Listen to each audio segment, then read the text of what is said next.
అందరికీ నమస్కారం అండి. ఈ రాబోతున్న ఆగస్టు మాసంలో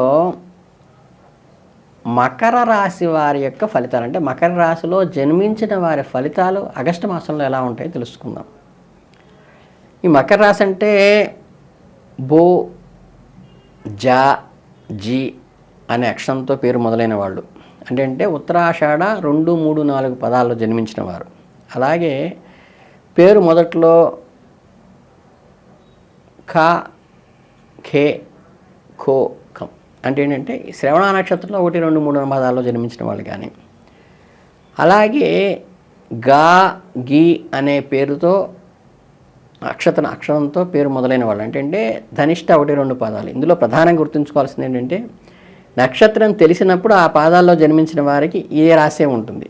నక్షత్రం లేని వాళ్ళకి వ్యవహారిక నామంలో మొదటి అక్షరాన్ని తీసుకుని ఆ రాశిగా భావించుకోవాలి. ఈ ఆగస్టు మాసంలో అంటే 26 నుంచి కుజుడు రాశి మార్పు స్వాగతించదగిన ఫలితాన్ని ఇస్తోంది. పూర్వార్ధంలో సామరస్యత భంగం ఏర్పడినప్పటికీ అధికారులను సమాధానపరుచుకునే విధంగా మనం వ్యవహరించగలగాలి. కుటుంబంలో ఎవరి తీరు వారిదిగా ఉండటం కూడా గమనించి సంయమనం పాటించాలి. భావ వ్యక్తీకరణ యందు చాలా జాగ్రత్త వహించాలి. ఈ మాసంలో సంతాన వ్యవహారాలు వాళ్ళని దగ్గరికి తీసుకుని వాళ్ళని అర్థం చేసుకోండి. మకర రాశి వారికి నెలలో మిశ్రమ ఫలితాలను ఉండటం వల్ల ఇటు అధికారులతోనూ ఇటు బిడ్డలతోనూ కూడా జాగ్రత్తగా ఉండండి. కొన్ని రంగాల్లో అనుకూలత ఉంటుంది, మరికొన్నిటిలో కొన్ని జాగ్రత్తలు అయితే కనుక పాటించాల్సిన అవసరం ఉంటుంది. కాబట్టి కెరియర్ విషయంలో సవాల్ని ఎదుర్కోవాల్సిన పరిస్థితులు కూడా ఉంటాయి. కాబట్టి శుక్రుడు మరియు బుధుడు 8వ ఇంట్లో ఉండటం వల్ల ఉద్యోగంలో ఇబ్బందికరాలు ఏర్పడతాయి. ప్రత్యర్థుల పట్ల సమస్యలు రావచ్చు. పని ప్రెషర్ ఎక్కువ పెరుగుతుంది. అనవసర విషయాల్లో అయితే తలదూర్చకుండా ఉండటమే మీకు శ్రేయస్కరము. మీలోని స్కిల్ డెవలప్ చేసుకుంటూ కొత్త నైపుణ్యాలను పెంపొందించుకుంటూ మీ కెరీర్లో ఎదగడానికి ప్రయత్నించండి. మీ బాధ్యతలు సక్రమంగా నిర్వర్తించడంలో సహోద్యోగులతో సత్సంబంధాలు ఏవైతే ఉంటాయో వాటిని కాపాడుకోవటం అవసరము. ఉన్నతాధికారుల సలహాలను జాగ్రత్తగా పాటించండి. మీ కమ్యూనికేషన్ స్కిల్స్ అంటే ఏంటంటే 10 మందితో మీ మాట పొరపచ్చం లేకుండా ఉండటమే మీకు ఈ నెలలో ప్రధానమైనటువంటి భూమిక మీకు అనుకూలంగా ఉంటుంది. అలాగే కార్యాలయంలో మంచి వాతావరణాన్ని నెలకొల్పడానికి కూడా ఇది ఉపయోగపడుతుంది. ఆర్థికంగా ఈ నెల ప్రారంభంలో మంచి అవకాశాలే వస్తాయి. బృహస్పతి మరియు కుజుడు 5వ ఇంట్లో ఉండటం వల్ల మీకు కొద్దిగా ఆదాయం కూడా పెరిగేటువంటి అవకాశం ఉంటుంది. అయితే శుక్రుడు మరియు బుధుడు 8వ ఇంట్లో ఉండటం వల్ల ఖర్చులు కూడా పెరుగుతాయి. ఇన్కమ్ వస్తుంది, ఎక్స్పెండిచర్ ఉంటుంది. కనుక ఇన్కమ్ వచ్చేదాన్ని స్వీకరిస్తూ ఈ ఎక్స్పెండిచర్లో అన్నెసెసరీవి ఏముంటాయో వాటిని డిలీట్ చేసుకోవటం వల్ల మీరు సర్ప్లస్ ఇన్కమ్ చేసుకునేటువంటి అవకాశం ఉంటుంది. ఈ అధికంగా వచ్చినటువంటి ఆదాయాన్ని సద్వినియోగం చేసుకోవడానికి ప్రయత్నించండి.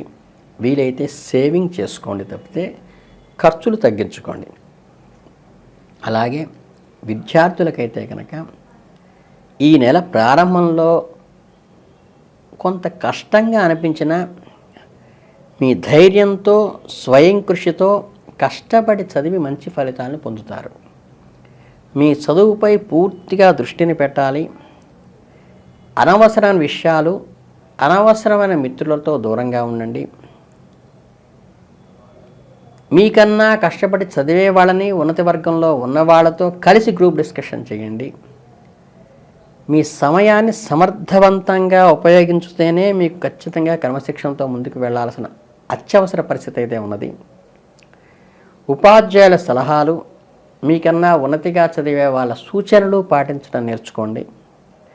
మీ అభ్యాస పద్ధతుల్లో మెళకువలను పెంచుకుని మీ అభ్యాస పద్ధతులను మార్చుకుంటూ ముందుకు వెళ్ళండి. అది మీకు కలిసి వస్తుంది.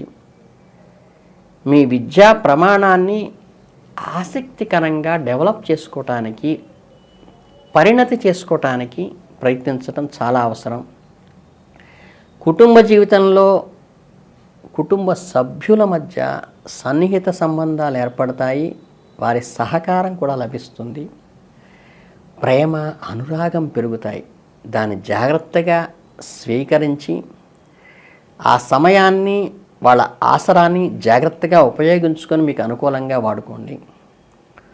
కుటుంబ సభ్యుల మధ్య వివాదాలు ఏర్పడినా వాటిని ఓర్పుతో సహించండి. కుటుంబ సభ్యులతో విహారయాత్రలు చేసే అవకాశం కూడా మీకు ఈ నెలలో ఉంది.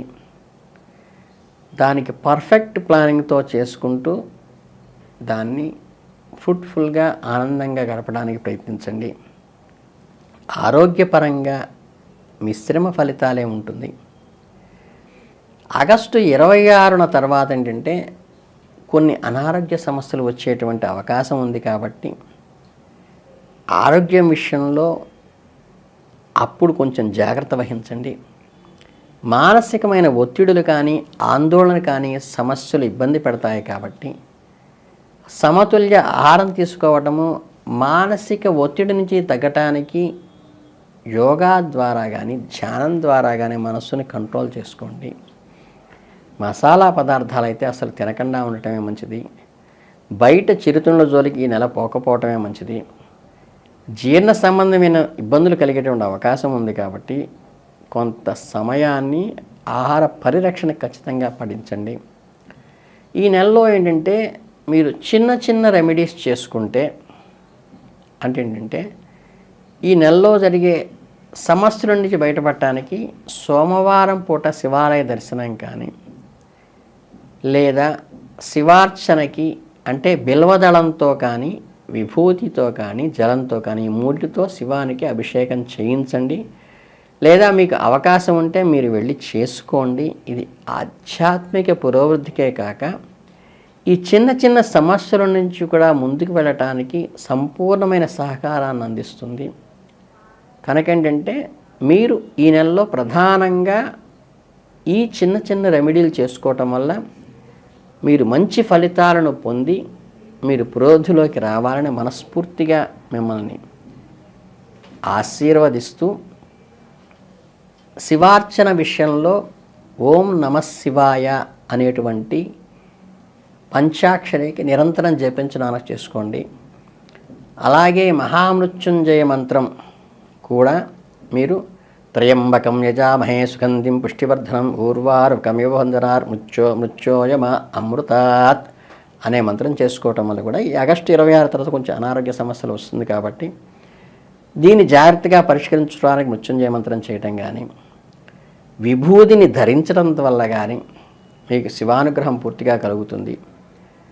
తర్వాత ఏంటంటే ఈ శివాలయానికి వెళ్ళినప్పుడు నంది వృషణాలను స్పృశించి, నంది శృంగములు అంటే కొమ్ముల మధ్యలో ఉంచి, మధ్యలో ఎవరు అడ్డం లేకుండా శివదర్శనం చేసుకోవటం వల్ల మీకు మంచి ఫలితాలను ఇస్తుంది.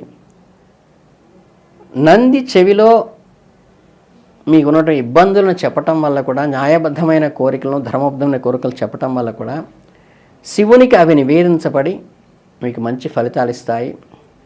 కనుకంటే గణపతి ఆరాధన, షణ్ముఖ ఆరాధన, నంది ఆరాధనతో శివుని మొప్పించి మీరు శివానుగ్రహం పొందాలి. విభూతి ధారణ చేయటం ఈ నెలంతా మంచిది. కాబట్టి ఈ చిన్న చిన్న రెమెడీస్ పాటిస్తే మీకు బ్రహ్మాండమైన అనుకూల ఫలితాలు ఇస్తుందని మనస్ఫూర్తిగా కోరుకుంటూ ఆశీర్వదిస్తూ ధన్యవాదాలు.